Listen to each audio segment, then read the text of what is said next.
When we travel, Kirk, sticky situations tend to arise, like proper etiquette in specific places. For answers to these questions, joining us live is Dear Trip Advisor herself, Leslie Carlin. She's a columnist with Scripps Howard News Service. So, Leslie, let's start with this one. A couple weeks ago, we had a question come in about what to do if you're stuck in a hotel overrun with middle school soccer players in town for a tournament. Well, one reader didn't really like what you had to say about the kids. So, she's asking, how dare you call middle school children hooligans?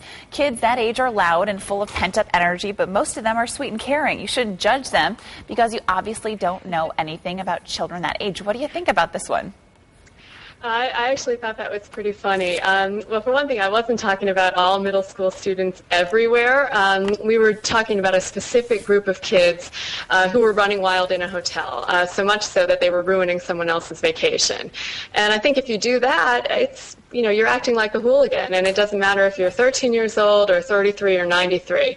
So I think I was just, calling it the way I saw it, and no offense to middle school students everywhere in general, but I think the word choice was okay. And I think if we're all honest with ourselves, we've all been hooligans at one point or another when we were growing up.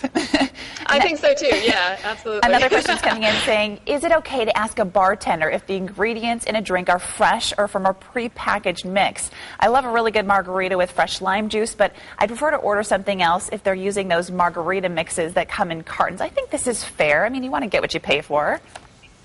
Right, yeah, it's totally fine to ask. I just wouldn't be snobby about it. I wouldn't put down the mixes in cartons, especially if you're in like a, kind of a neighborhood dive bar or a chain restaurant where that is probably what they're likely to use. But sure, it's totally fine to ask, and I think sometimes in those places you might be surprised. You might get a bartender who'd be happy to make something from scratch for a change. All right, Leslie Carlin, thanks so much for your time this morning. If you have a question for Leslie, go ahead and feel free to log on to our website, abc15.com, and click on the 15 Links tab. Susan?